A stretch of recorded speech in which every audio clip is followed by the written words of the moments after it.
Good morning, Plainview.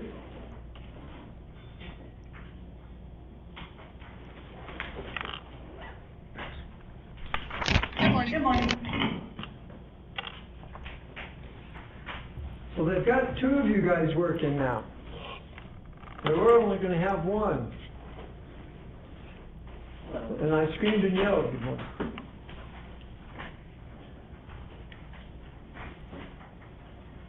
So it's my fault, maybe. It wasn't only me. There was another instructor that complained about that, too. Pardon me. I'm going to become suddenly informal. Jacket's starting to feel heavy.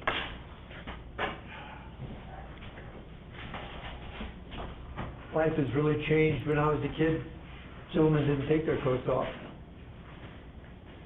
When I lived in England, it was considered inappropriate to be seen in public with your suspenders on. It was almost as though it was a woman walking around without her shirt on. There was that mist about it.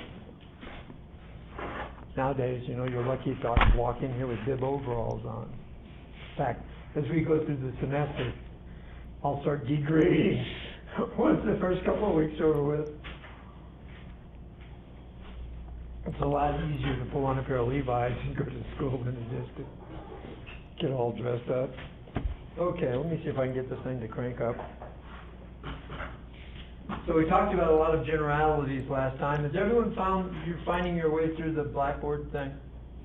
Okay. I am too, because I'm kind of redesigning as we go along. Trying to make my way of using the Blackboard so good that when we get in this big fight that we're going to have sometime at the end of the year about whose format we get to use, mine's going to win. Just because I think the format that they suggest is kind of stupid. And you can quote me on that, I don't care.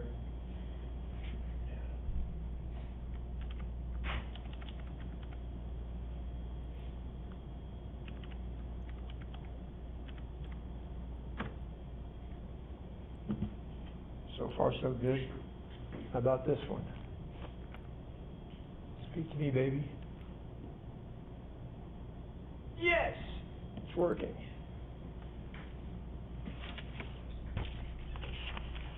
One of these days, it's just gonna be a puff of smoke and it's gonna be gone. They're supposed to replace all of this. Well, they were supposed to in the summer. It's just like trying to get your car fixed. Oh, the parts are on order. 2 years later, the car's still in the garage.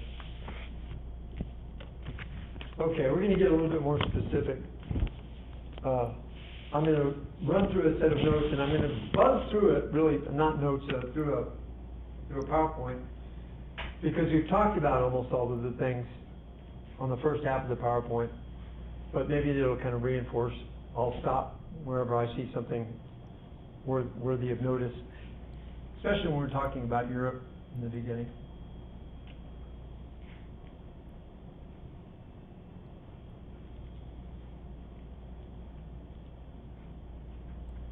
Who's going to be the director today? Who's going to point at me and say, you're talking about something that's not up there?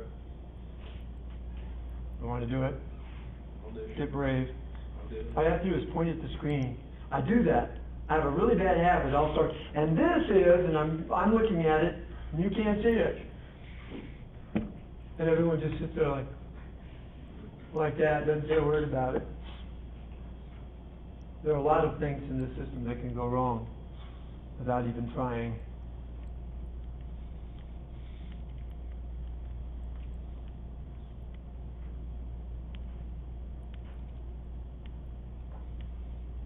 I'm working on for those of you who want to follow along by looking at your own copy of the PowerPoint, I'm working on a PowerPoint called European Conquest. It's in your notes and readings in Unit 1. It's not really critical, it's just illustrating what we're talking about. So let's go where the PowerPoint takes us at first, and then we'll get into the things we want to talk about. One of the things, did we do definitions? Did I define history for you last time? Now everybody knows what history is. It's that class we don't want to take, but they make us take because it's a core class. It actually has some significance.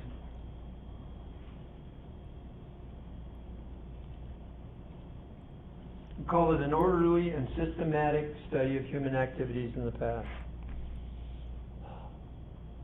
That is the discipline of history. I mean, history is history. When did history start? Somebody tell me when history started. Plainly, you guys can contribute to this, you know. You're not just on vacation. So somebody tell me when history started. Beginning of time. You could say the beginning of time. But I mean, you know, okay, you're reading history, and I ask you about the history of something. When did, practically speaking, history start? Record keeping. Record keeping used to be the beginning of history. And it also kind of depends on the answer here was record keeping. You're right, in as much as when people started being able to write about history.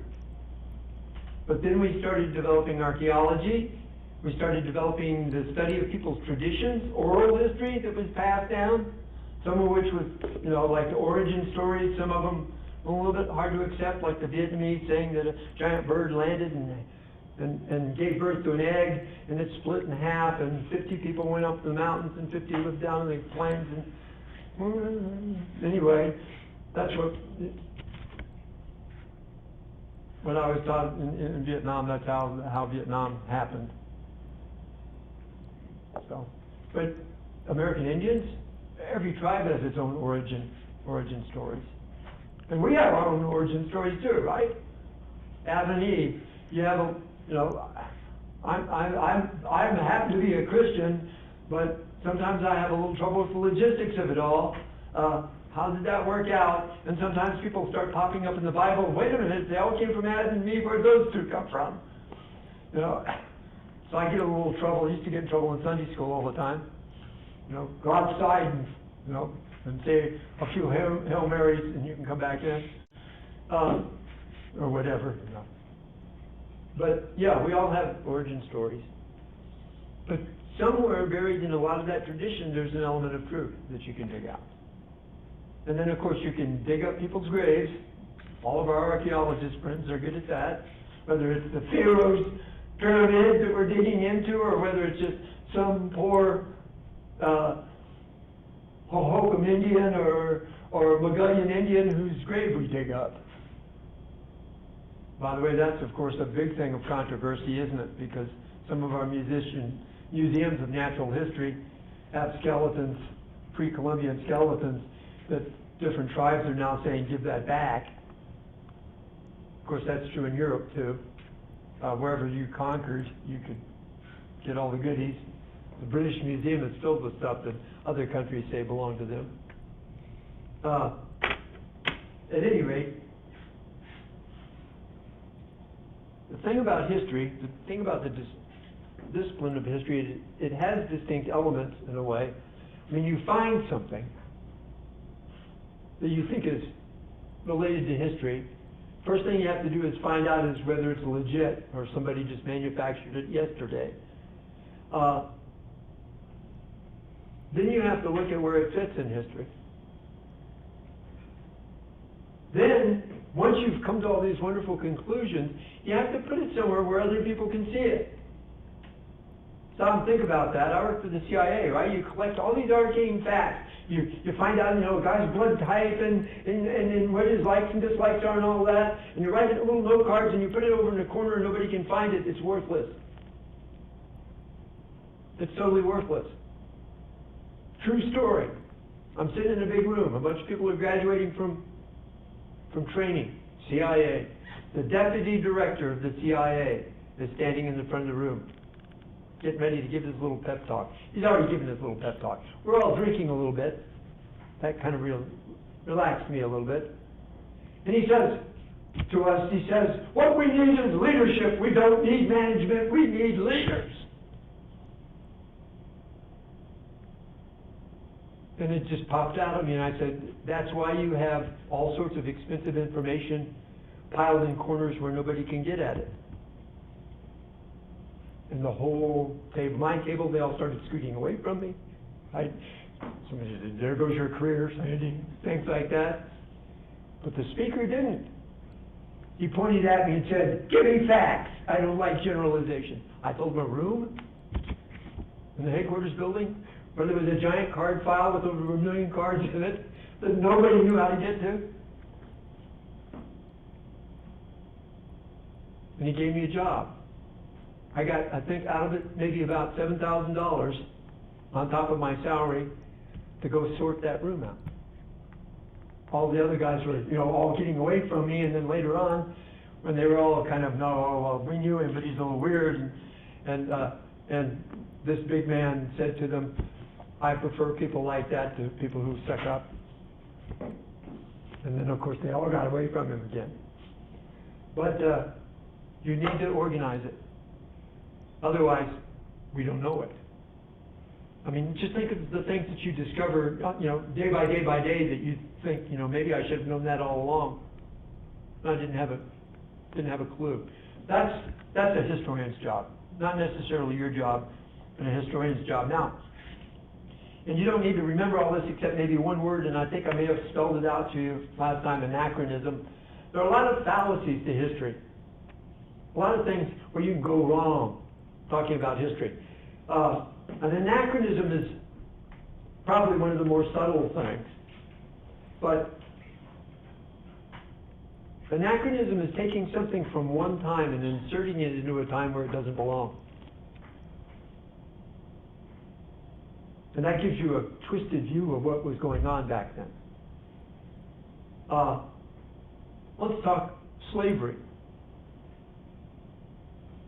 We all have norms. We all understand that slavery's a bad thing, right?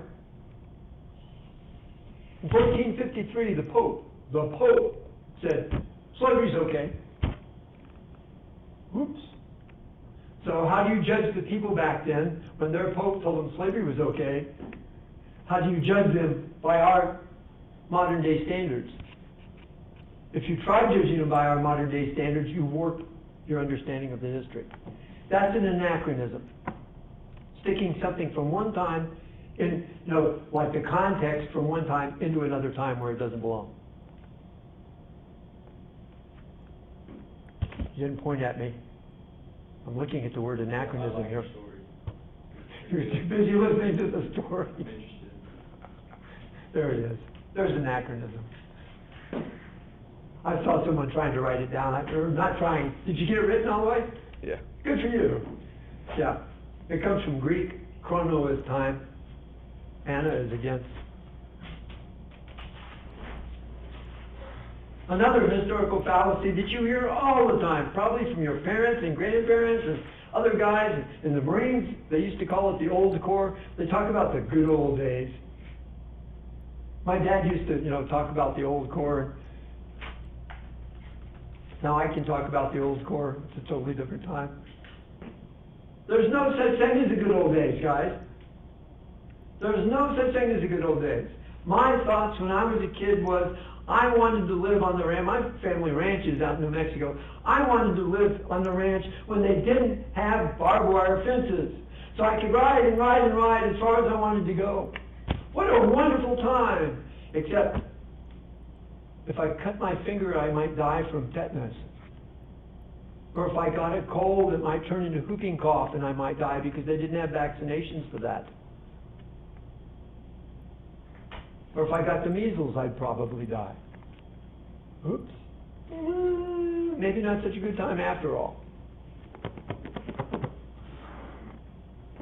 There's no such thing as the good old days, but you can look at the time and, it's interesting, study it, but then there's the one, if it's printed, it's true, and you all know that's not true because you've all shopped at Wally World. We all know what Wally World is, right? Right? Where you go to buy your Chinese-made clothes and your Chinese-made shoes and all that stuff. You get in the line at Wally World, in the checkout line, you just look along the racks as you're going to check out, and they've got like one little magazine that says, John F. Kennedy is still alive living on a Greek island, or, all sorts of outrageous things like that. It's in print. Right there, it's in print. That doesn't mean it's true. And I'm telling you right now, even if it's in your textbook, doesn't necessarily mean it's true. It's up to you to be the educated person and figure it out. That's a principle we have in journalism. I may have told you this story last class. A young man, well, younger than me, a young man came to me. He was the head of internal security for his country, for his entire country. If he pointed his finger at you, you might die. And he came to me and said, I need to ask you a question. And I said, what's the question? You know, we're alone, nobody's listening. He said, how do you guys control the press? They're always giving me trouble. They're a headache. I'm having to arrest them all the time. How do you control them?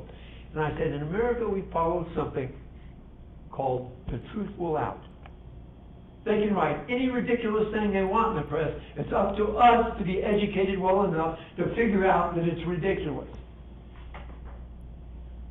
Which is why we're sitting here in this room right now or wherever. And then I told him, look, because he's rolling his eyes like, how are we ever going to get to that point? I told him, don't let some American come to you and tell you, we knew all of this from the day we were born, because when our country was young, and we're going to study that, by the way, when our country was young, we didn't have freedom of the press. They had a crime called sedition. And if you said something nasty about the president, they could throw you in jail. Oops. Even if it was true. We finally developed a principle in court that the truth is the perfect defense against charges of slander and libel. If it's true, you can't sue me for libel. But we had to get there. So I tell these guys in the relatively new countries, just work at it. Nobody starts perfect. Which is kind of a good, good lesson for all of life. Nobody starts perfect. Except me. Hindsight is 20/20.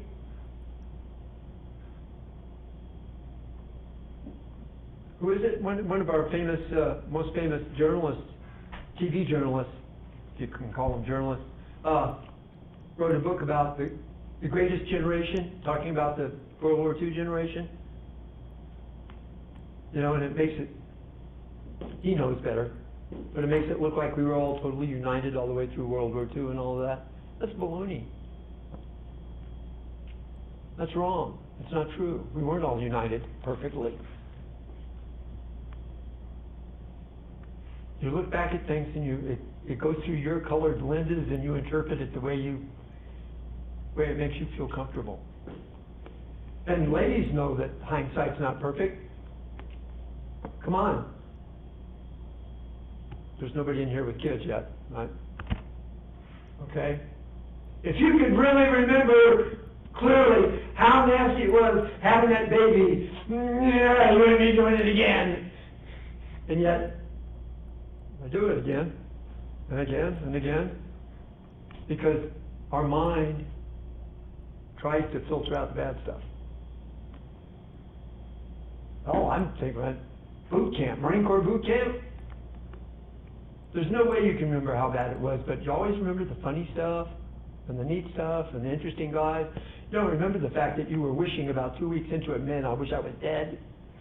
Or the guy that was in the rack next to you that was trying to cut off his trigger finger so he could get out. I had a guy in my platoon try and hack off his trigger finger with a dull bayonet just so that he could get out. Go figure.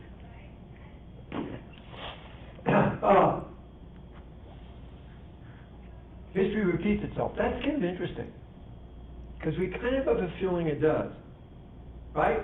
That deja vu thing. But a really, really wise man, and I don't say nice things about a lot of Italians.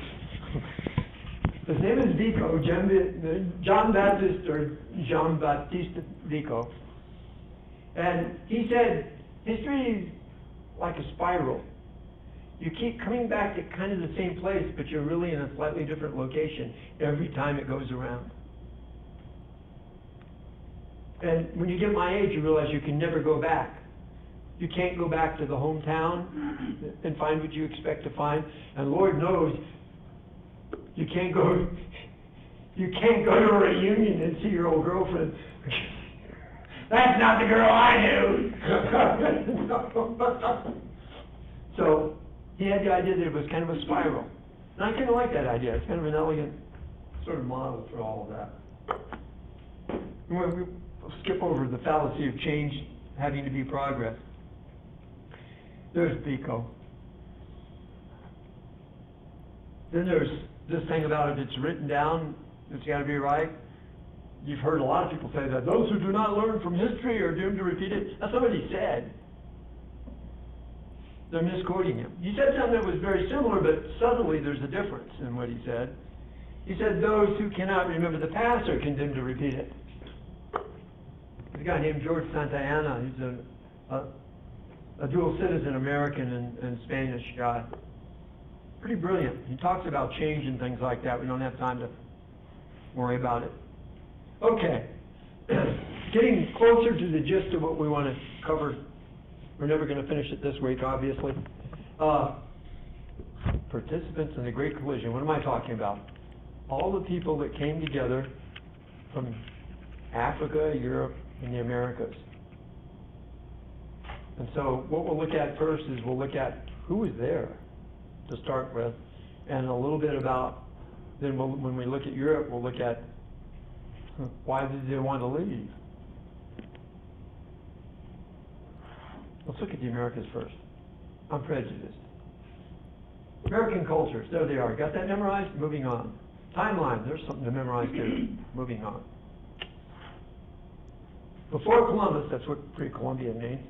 Before Columbus, the people who lived here, the original people that lived in the Americas, probably were hunter-gatherers. They lived in a place until they ran out of food and game, until they ran out of naturally growing stuff and animal life to eat, and then they moved. And they wandered, which motivates spreading out all over the continent. Eventually, you're going to get some that figure out how to grow some stuff. They're going to plant it, but initially, anyway, they plant it and they moved. And they came back, and they thought it would be popping out of the ground. And finally, they're going to get more sedentary, and you're going to have collections of people living where they farm and staying there. That's one way to look at it. And I say Native American, I'm not politically correct, and I don't like the word Native American because there were no human beings on this continent when this continent was formed. The people we call Native Americans now came from Asia and maybe Polynesia and those places. You can tell that by, how can you tell that?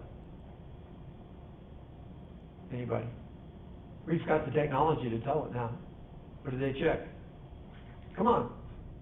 It's on TV, they advertise it all the time. No? Genetics, DNA. You find out some stuff you really don't want to know in that DNA check. I found out I've got some cousins I still haven't figured out who had a girlfriend on the side or what it was there. But anyway, we can tell that. And I'll talk about, we're talking about if it's printed, it's not necessarily true. We are generally taught, and it's the general consensus, that people came by one route into the Americas. But we've just had discoveries that tend to prove that there were probably more than one. There were probably several routes. There have been theories about that for a long time. There's the big theory right there. That's called Beringia. Beringia, you might want to remember this. I'll show you another slide where it's spelled out better. Beringia was either a land bridge or an ice bridge that went from Asia to North America. Up there is where the Bering Strait is now. There's water. And the theory is that hunter-gatherers from the area of Siberia and Asia wandered across into the Americas. Maybe 20,000 years ago. maybe 25. And by 14,000 years ago, they'd spread out all the way down to the tip of South America. I don't want to spoil your feeling of security. Now you know how it all happened, but recently an American Indian went through a detailed DNA check, and it turns out that he's got Polynesian in him, which causes you to believe maybe there's some truth to the idea that some people came over on rafts across the Pacific. Because there weren't a lot of Polynesians living up in Siberia. That used to be one of the theories. In fact, there were two, I don't know if they're Swedish or they were Norwegian guys that had this theory. They were anthropologists that had this theory that most of the American Indians that came to South America and Central America came on rafts. And they thought they built these big rafts and they just floated them and they went according to the prevailing currents. So they built themselves a big raft and got on it. They had some great adventures, but they never got here. The currents wouldn't bring them here. So we threw that theory in the trash can. And now maybe we've got to go back and look at that theory again and say, well, maybe some of the people did come over that way. Maybe they figured out how to sail or how they had the technology to do that. We just don't know. But the Beringia theory is still the dominant theory.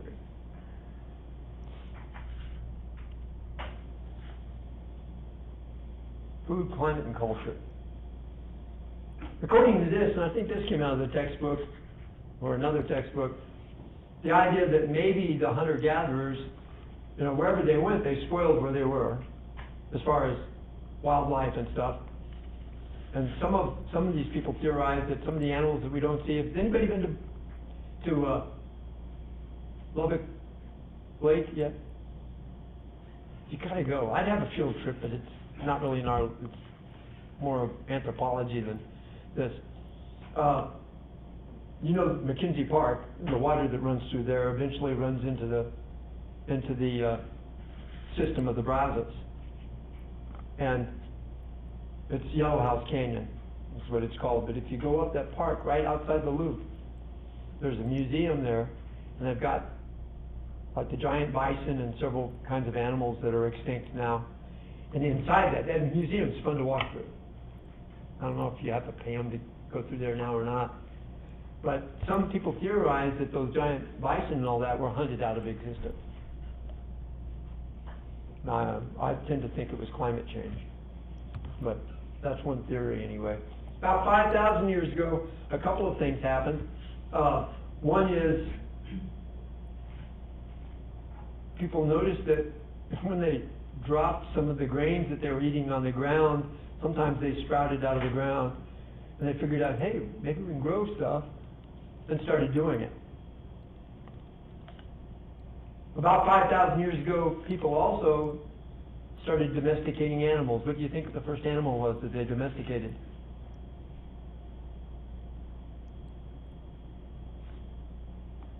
I'm not hearing from Plainview. Earth calling Plainview.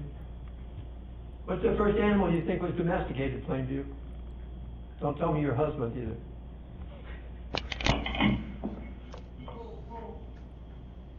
Wolves?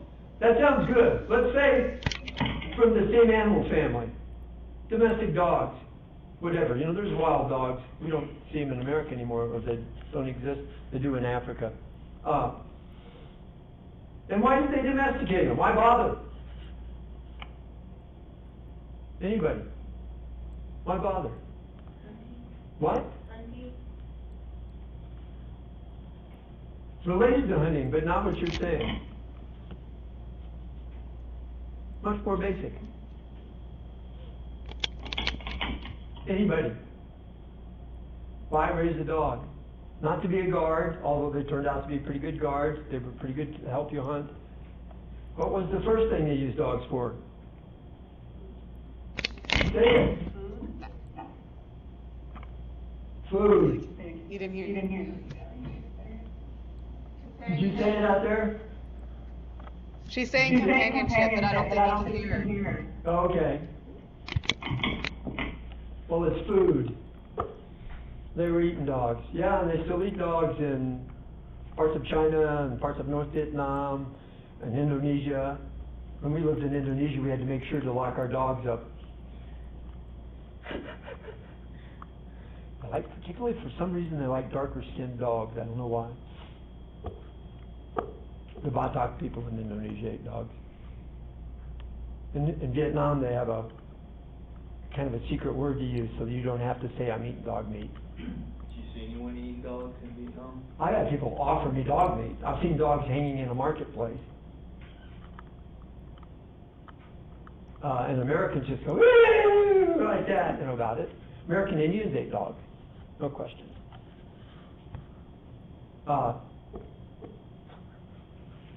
Yeah. And people from other parts of the world, by the way, you have to understand cultures differ. In other parts of the world, they think we're really stupid when they see pictures of people hugging their dog and kissing their dog and stuff like, yuck! What are you doing? Don't play with your food that way.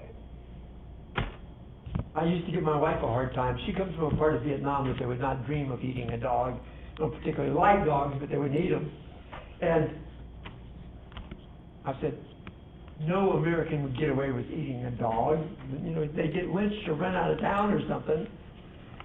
She comes to the States. We go into United Supermarket, her first American supermarket, right? And we're going up and down the aisles, and guess what she found? She found a can of kennel ration. And she said, aha! You said they don't eat dogs. And I said, sweetheart, that's food for dogs. And she said, nonsense. No one would be stupid enough to can food for dogs. I said, guess what? Because as far as they were concerned, you threw your scraps out the door, and that's what dogs ate. Go figure. Different cultures. You have to understand these so you understand what motivates people. That's what our problem is. Why we had problems in Afghanistan, why we had problems in Vietnam. We didn't understand what people wanted, what they were used to, or anything like that, so we couldn't tell where they were coming from. And so we made a big mess of it. Okay. Anyway, how did I get on to Vietnam? I'll get back there too. So after they start domesticating animals, and when we get down to talking about some of the specific tribes, there's teosinte. That's kind of like grass. It's the big grass seed, and they were eating that. And eventually, I don't know why, but they morphed into maize. They never had corn. They never had the kind of corn that like corn on the cob. This is the kind that would break your teeth if you tried to chew it off a cob. They made flour out of it eventually, and that sort of thing. I don't think you have the PowerPoint on there anymore. Okay. Thank you, Mr. Director. There is teosinte, guys. Actually comes from the grass family. So does corn, actually. Okay, let's talk about some of the different Native American, or let's call American Indian societies that were in existence right around the time the Europeans were thinking about coming overseas. This is a region, you should understand where this is, because I might ask a question about who lived there or something.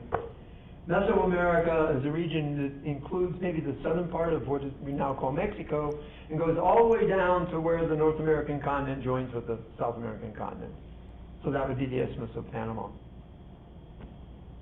It has some really neat places for spring break, like the Yucatan Peninsula, Cancun, and things like that. There were other people who thought it was pretty neat several thousand years ago. They didn't go there for spring break, though. And we'll talk about them. One of the oldest groupings, the Olmecs, one of the things they were characterized is, well, when people are digging up Olmec ruins, they find a lot of heads. I mean, they're sculpted heads. They're not real heads. They're not skulls. And things like that. They developed a mathematical system, so that's pretty sophisticated, but it wasn't based on the unit 10 the way ours is. It was based on the unit 20. Go figure how that worked out. I think they had a calendar too, but I'm not sure. They were polytheistic. In other words, they worshipped gods in a lot of different places.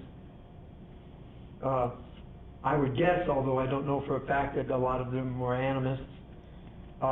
If you've ever met an animist, they're really interesting because they believe that everything on earth has a spirit. So, you trip on a rock and you stop and say sorry. that sort of thing. Actually saw something like that. I said, what the hell is that guy doing? And someone, shh. Don't laugh at him. They did irrigation. They did the dog thing. Grew teosinte. This is roughly where they lived. They started building cities, fairly large cities. In an area called Teotihuacan. It was actually a city for a while by that name. But that's down on the Gulf of Mexico. You can see in the little inset on the map roughly where it's located. They died out before the birth of Christ. So they weren't there when the Spaniards showed up. But they were kind of one of the early formative civilizations. Then you had the Mayans, and they were there actually as long as the Olmecs, but they were out on Yucatan. I don't think they had Cancun settled yet.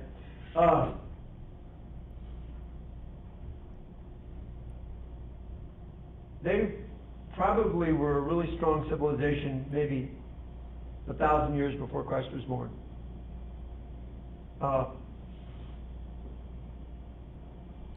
But they were still there when the Spanish got there. They just weren't that strong anymore. They had large cities, populations of maybe 50,000 or more. They believed that their kings were divine, sent by God, semi-godlike. They believed in human sacrifice to propitiate the gods, usually prisoners of war, but every once in a while they pick a juicy maiden and chop her up too. They built big pyramid temples, some of which are still there. At Chichen Itza, there's a temple there. I challenge you to go down there and walk up the steps. Probably give me a heart attack. They had a written language. It wasn't ABC, anything like that, but it was the transformation of symbols, of pictures of things, pictographs, into more simplified symbols. And if you can say this 3 times really fast, logosyllabic script, that's what they call it. That won't show up on an exam either, but you can say they knew how to write. That's enough. And they were cultivating a lot of crops: beans, squash, maize, chili peppers.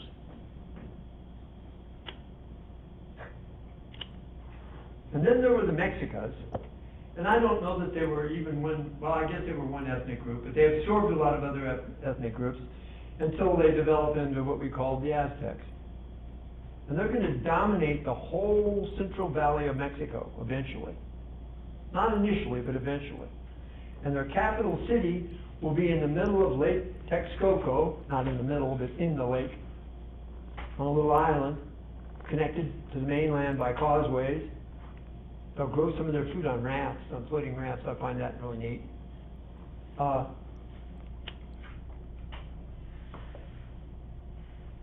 They built that city in about 1372.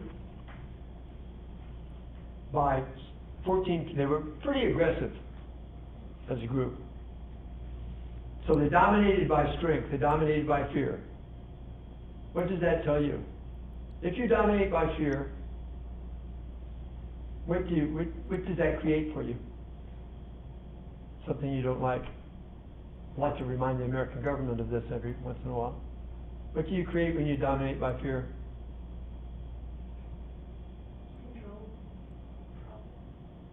You do create problems, and you do have control while it works, but what are you multiplying day after day after day?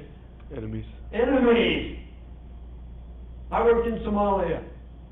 When we evacuated Somalia, I wrote recommendations. And one of them, I said, if you don't really know what you're doing here, don't be dropping bombs on this place. And they kept right on doing it. Until we had this organization called Al-Shabaab, who like to kill Americans wherever they find them. Special Forces, bless their hearts, I mean, they're great guys and all that, but they didn't belong there. Drop a bomb in a village to kill a guy and you kill the whole village instead.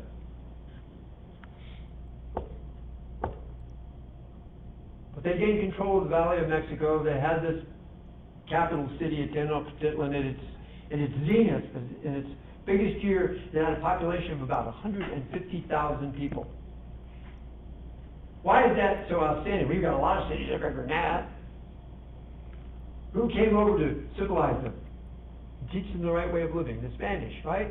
Biggest city in Spain, maybe 40,000. You stretched it. Guess what? The Aztecs had sewer systems. How did the Spanish and the French and the English handle things like personal hygiene?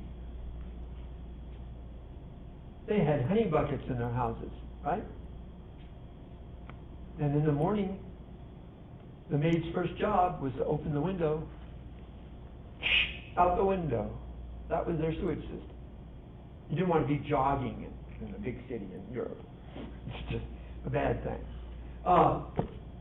But Europeans are going to come over and civilize them. Yeah, they did change a lot of things.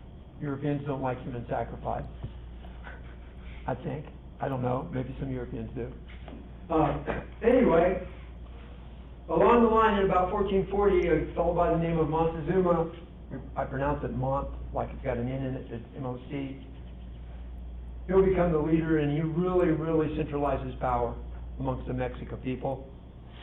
Their language is a language called Nahuatl. All the people in the region speak it, or most of the people in the region speak it, even the ones that aren't Aztecs. They rule through fear and force, and they have a state religion. Everybody worships one thing. Oh, that makes them similar to a lot of European countries. Okay, let's look at that a little bit further south, and you can kind of skip this, or you can memorize it if you wish. Those are some of the smaller tribes along the west coast of South America. Let's talk about the Incas.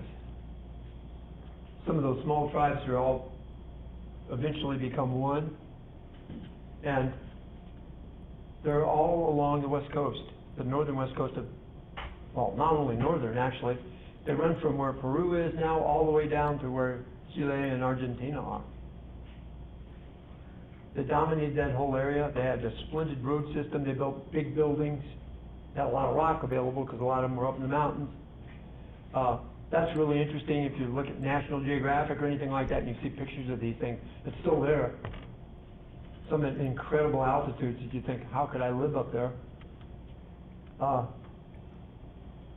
Good messenger system. They didn't have a writing system. But they had these little things they called quipu. It's like a bundle of beads, kind of like thread-like beads. And by different arrangements, they could leave messages. And they sent the messengers out along their roads from the capital with these quipu things. They also had something that was kind of interesting.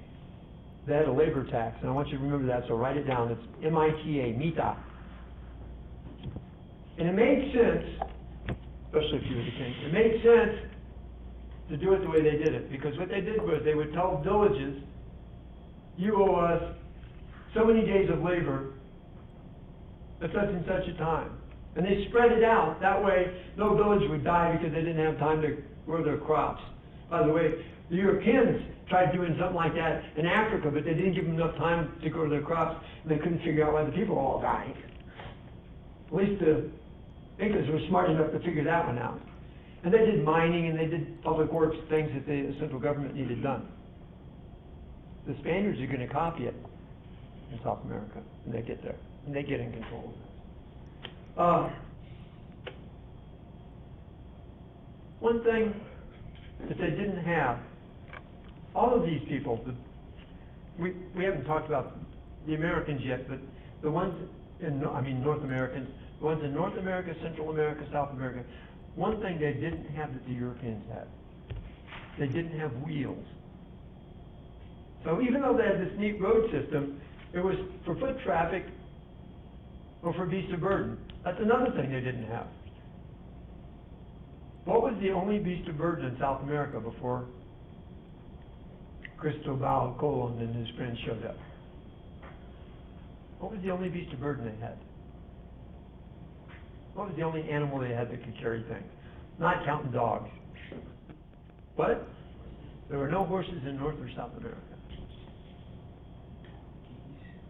No donkeys. No members of the equine family. Donkeys, horses, mules, anything. What? No, not in South America. And I don't think, I've messed around with them a little bit. They're one of those animals that are virtually impossible to train. Some people have trained 1 of 1,000,000. So what animal carried all the weight?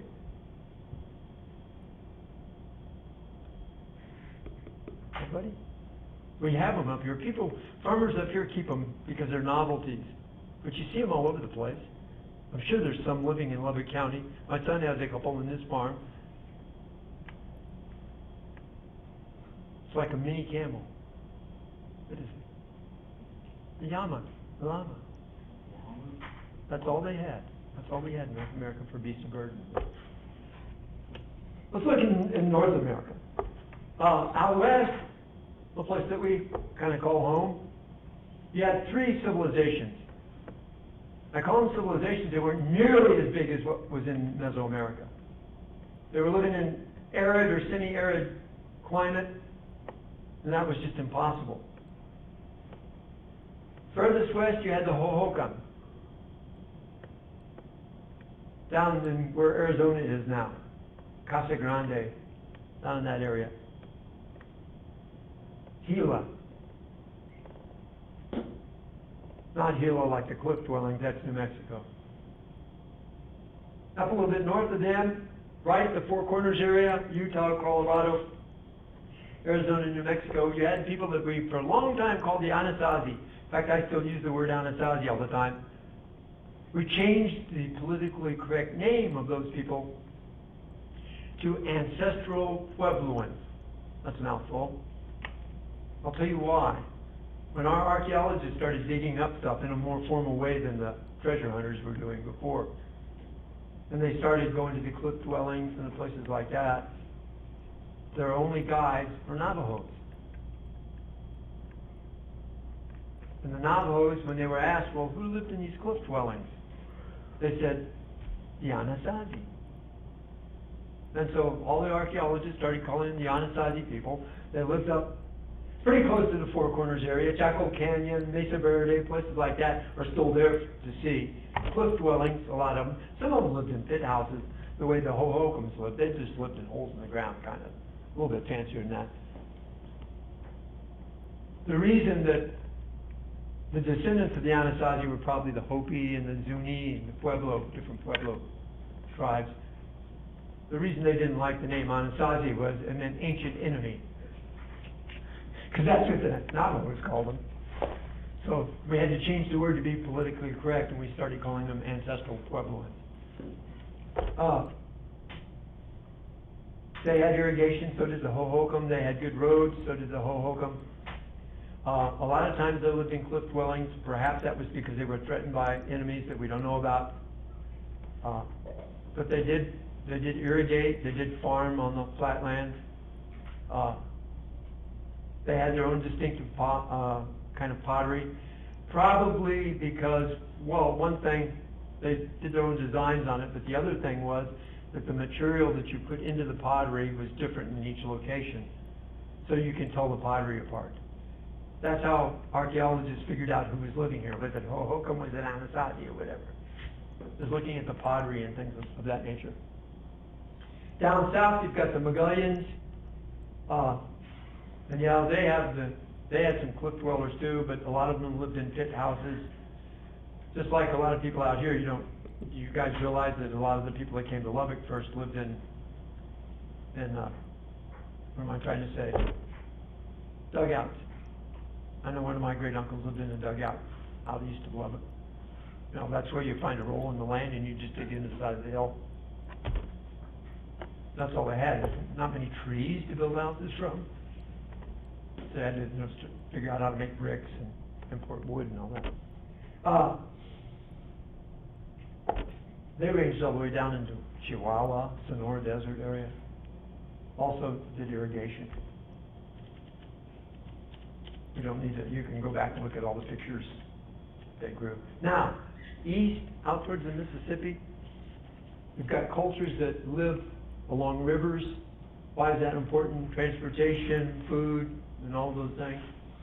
Ohio River Valley. Some people call them the Mississippians, some of these cultures. A lot of different names, and they overlap, so it gets really confusing. And I mean, I've been reading about it for years, and it's so confusing. So I kind of skip over that.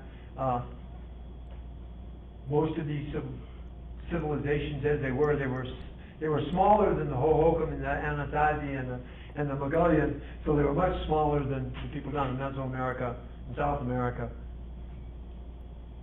But there were one or two cities that there are still traces of. They had a lot of things in common. The ones that were on the Ohio River Valley, they had people called the Andina people. And they had a system that we call the Hopewell system. It's not a people or a country or a nationality. It's a trade system, trade linkage. And if you dug up this guy's grave up there, up on the northern Mississippi, you would find things that did not come from that area because the material wasn't there, the raw material wasn't there to do it. So you knew they traded with other places. Beads and things like that. And if you're in the middle of the country, where are you going to find seashells, right? But they found seashells in their graves. Things of that nature. Ohio River Valley, also, the Adena culture, like, where the modern day state of Ohio is, Indiana, West Virginia, Kentucky, up in that area. Even parts of Pennsylvania and New York. That Hopewell tradition, basically a trade tradition amongst many different societies and ethnic groups. That's about how it ranged all the way from the Great Lakes down to the Gulf of Mexico. A lot of different examples of places that people have dug up eventually. Eventually we're going to start talking about woodland cultures. All the things that I talked about before that were probably finished off before the birth of Christ. But maybe they spread out and started forming, distinct little cultures that grew.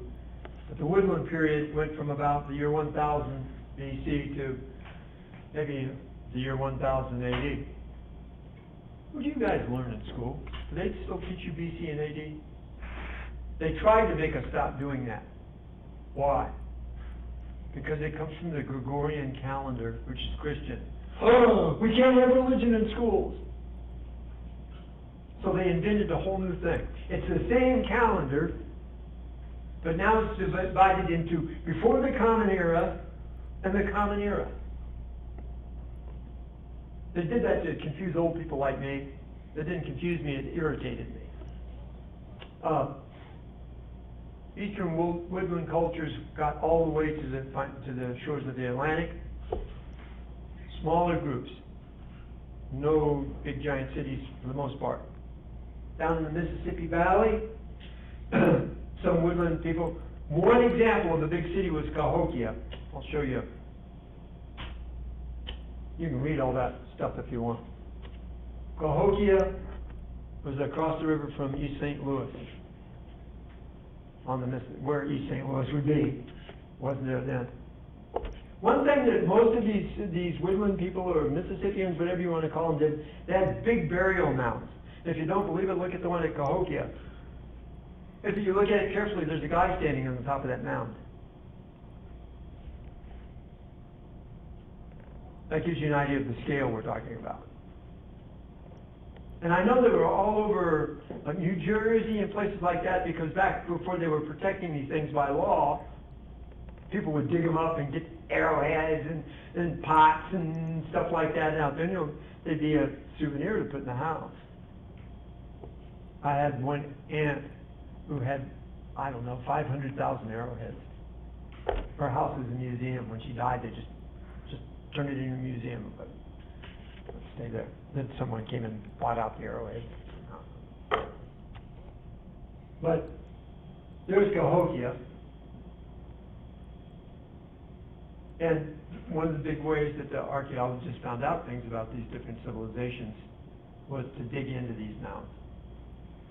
In the case of Cahokia, they estimate that the city had a population of 40,000. But it was gone before Columbus got here. Don't know why. Enemies, food, probably a combination of climate and food.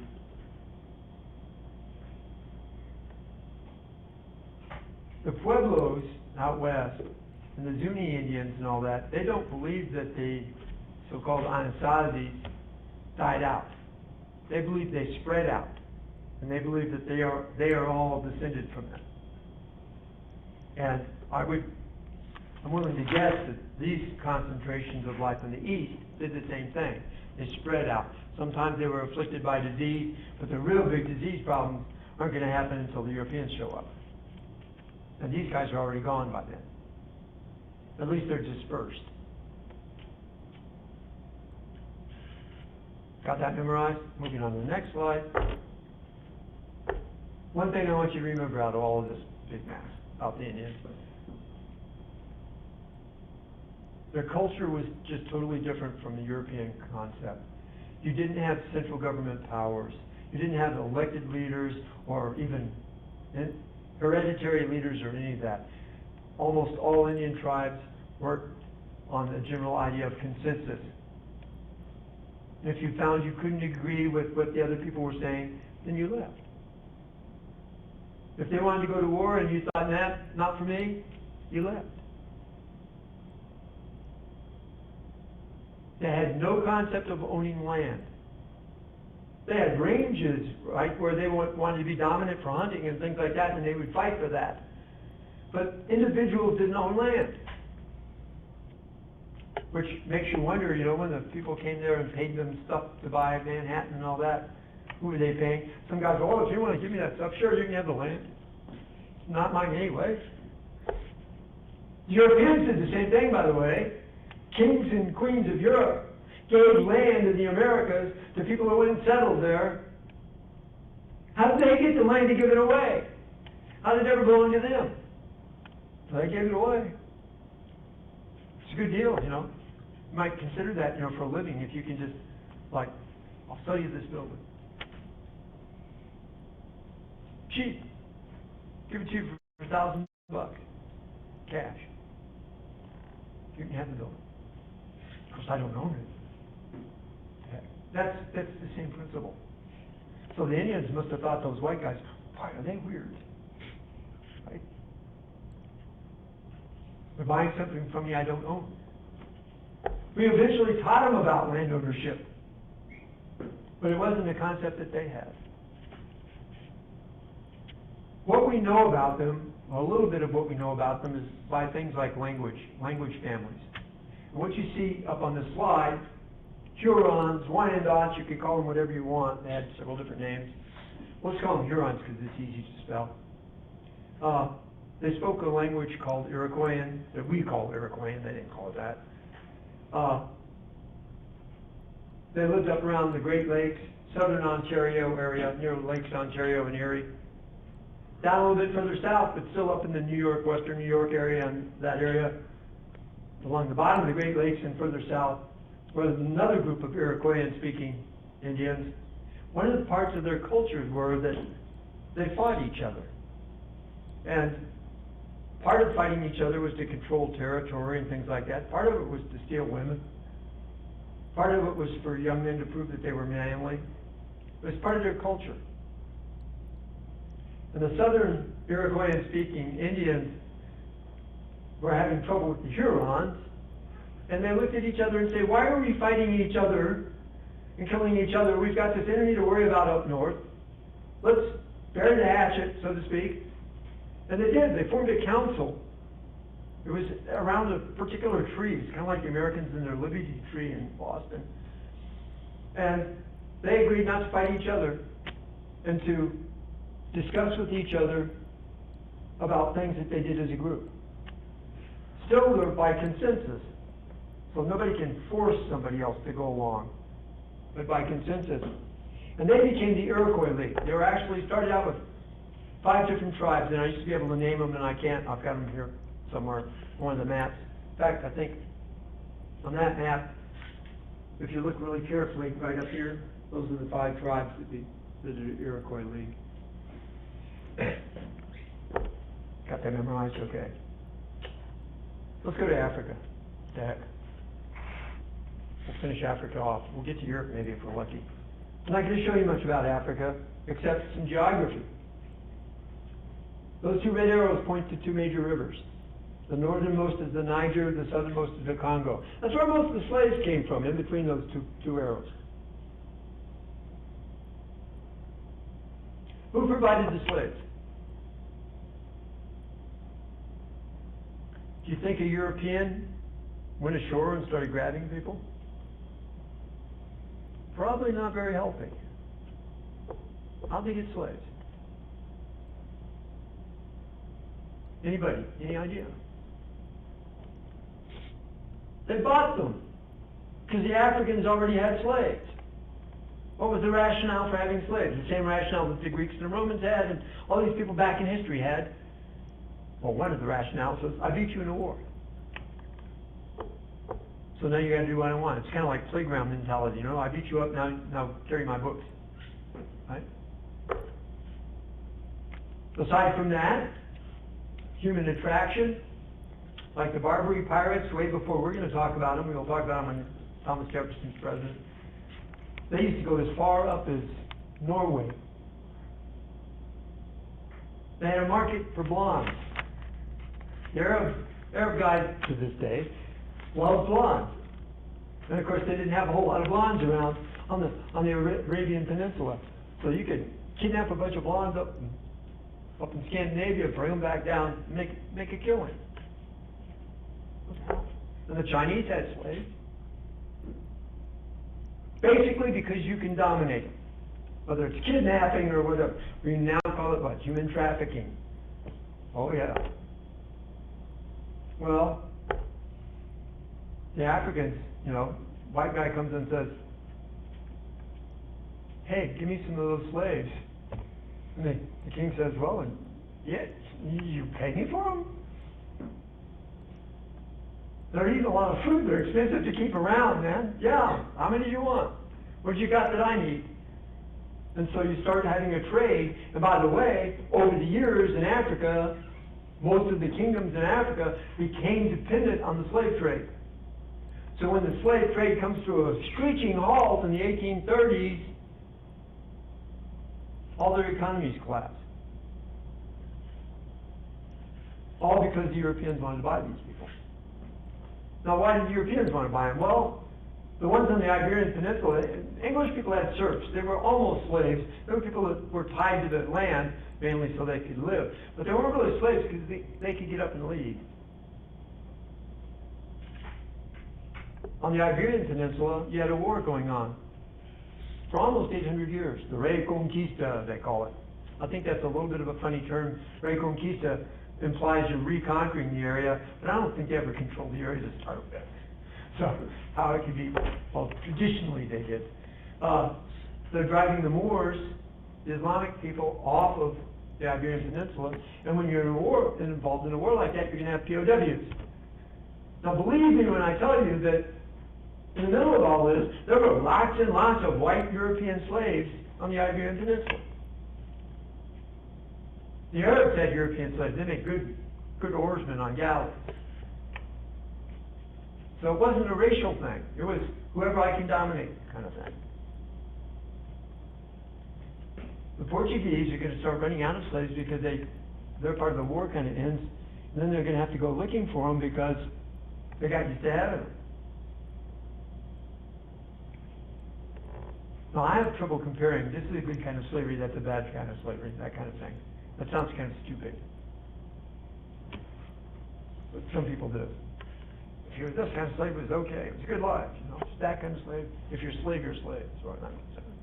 Anyway. So that's the two islands.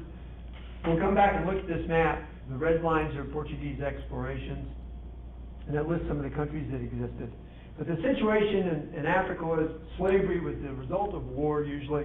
The religion in the northern part of Africa was Islamic. Islam spread into Africa faster than it spread anywhere else. Came off of the Arabian Peninsula and spread right down through North Africa. Proximity made it easier. They never really conquered the whole continent, and African people were kind of like American Indians. They were polytheistic. maybe some more animists. But Islam came with trade. When the Arab traders came down to buy the gold and the things they had across the Sahara, they brought their religion with them. Sometimes it was kind of like my form of Christianity, it was just whitewash on top of whatever else they already had. Sometimes it was legitimately adopted. Africa had some other things that we don't think about. Well, they had lots of natural resources, they still do. And lots of human resources, and they still do. They also had some technology that the American Indians didn't have. About 1,000, 1,500 years ago, they were already refining iron. There's kilns down in Zambia. I've seen them. I've been there. That have been there for maybe 1,000 years or more. Where they were, I don't think they made steel, but they did a lot of iron. American Indians did no metal work at all. That's why when the Europeans came and had knives and pots and pans and things like that, they were really considered valuable by them. Enough of Africa. There's some of the, you can look at some of the existing civilizations there. You can also look, if you look at this map, this place up here, those are caliphates. Caliphate was ruled by a caliph, naturally enough, who was a direct descendant from Muhammad. So they were Islamic. Either he was a direct descendant or he said he was. Yeah. Those are the people from one caliphate or another, maybe the Umayyad Caliphate, as you see over here is the green ones, they actually spread and dominated the Iberian Peninsula. Those are the people that the Europeans called the Moors, that they were driving off the peninsula. It took them about 700 years to get it done. Those are some of the trails across the Sahara Desert, trading routes. Usually it was Arab traders that moved along those routes. Down here, that's where the gold was. It's still there. They're still mining it down there. That's the Gold Coast of Ghana. It's not as big as the South African gold mines, but it still produces gold. We don't need to look at these slides. That's Gorée Island. That's a slave outpost. And the other place, Elmina, is another slave outpost. Later on, that's where the Dutch and the British and the Portuguese will get their slaves. They'll process them through those ports. I went to Gorée Island, and there's kind of a castle there where they put all the slaves until a ship comes by to pick them up. And there's one little door on the far side of it. It's just pitch black in there. You're just shoved in there and locked in. It's pitch black. Now they have some electric lights so touristas can walk through. And there's a little door about that wide, about that high. And every slave that came out of there went through that door. Interesting. Looking through the door is really, really weird if you think about history. You think, maybe 1 million people went through this door into slavery. Anyway, that's Africa. Let's go to Europe. We're almost out of time, but let's talk Europe a little bit. Situation, and we've kind of talked about this. Population growth, in about 200 years or so, they've gone from 70 million up to about 90 million. They recovered from the plague. The plague happened in the middle of the 1300s. They were building more centralized nation states, we'll call them. That's a technical name for what we call a country most of the time. Nation states are expensive to run. They needed more money. There's right there an idea of, a reason for wanting to go abroad and look around. They were already used to trading in goods that came from China and the Far East. That's another motivation for looking around. The people that were really good at this sort of business had leftover money, probably not in the form of cash because nobody had a good monetary system. So, your money was in gold and stuff like that. And they were developing some new sciences and technology and navigation. Ships, and we'll talk about that when we talk about the Portuguese in particular.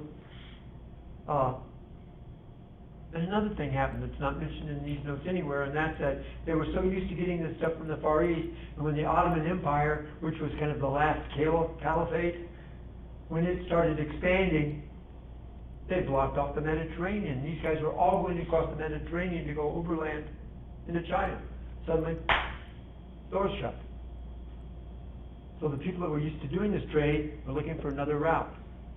And the ones that were already successful at it, they had a lot of money. They had something of value, some kind of resources. And what you're going to see eventually all over Europe, especially in England, is a way to make this not so risky, because, I mean, going overland was super risky. But even if you could get there by sea, if you lost your ship, you lost everything you owned, and you were, in the bread line. And they figured out, why don't we share the risk? So instead of one guy putting everything he owned into a ship, 5 or 6 guys would get together and buy shares on the ship. And that way, if the ship sank, well, you lost part of your fortune, but you didn't lose it all. We'll see that when we talk about England a little bit more. Big nation states that are coming into life, and they're starting to centralize and become more like the countries that we think of them now. France, England, Holy Roman Empire, that will explode into Austria, Belgium, and Holland, and all these other countries, and Germany eventually. But for the time being, it's more or less one entity. It's a bunch of principalities. They tend to pull in all different directions, but in theory, they have an emperor. Russia started as a city-state, Moscow, and grew. The Prince of Moscow, eventually, his grandson will be the Tsar of all the Russians. There's a new middle class, people with this extra money doing this business. The military is expensive. People have been gobbling the land up. I told you about it, and you're doing a reading about enclosure. That guy's going on and on about how evil it is. That's a Hale's piece. That takes people off the land, because the kings were giving the land away to people, to their barons, and then people didn't have land to farm on or live on, so they moved to the cities. Now you've got massive unemployment, trouble getting enough food. All of those issues all come from enclosure in large part. All of those things are things that militate, we've got to go somewhere else. We all, in our little golden book of American history, we all, they went to America for religious freedom. They went to America for opportunity. I'd make it a little bit simpler than that. People went to America because they got people to invest in them going for money. The people that went may have gone for some kind of religious reason. A lot of them were like the second or third sons of rich guys because only the eldest son inherited. Virginia was like that. New England was more people that were going for religious reasons, but the only reason they could go was because somebody wanted to make money off of it.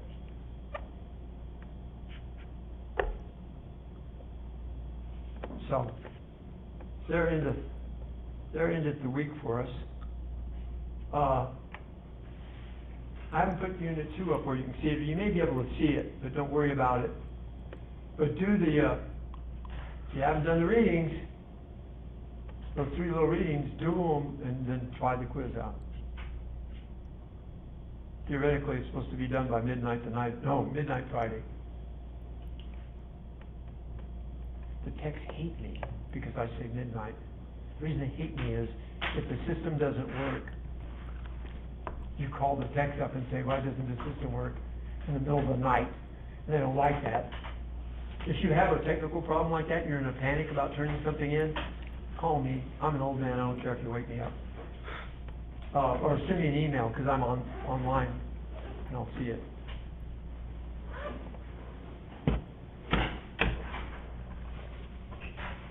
What else do you need to do? Oh, if you haven't given me a book title, you need to do that by Friday. It's got lists, right? You got the list. Everyone knows where the list is. Do you? I'm seeing kind of a blank look on your face there. No. and trying to read behind that mask. So you have to pick off that list. Pick off that list. If you don't pick off the list, tell me what book you wanna read, and I'll take a look at it and see if it'll fit our purposes. If you take it off the list, only one person can have any given book in the class. So if you send me if you go into the little button that says analytical essays, there'll be a thing in there that says instructions, there'll be a thing in there that says book list, and then there'll be another thing that you may not be able to see yet, that tells you how to submit it when you're done. That's not something you gotta worry about this week.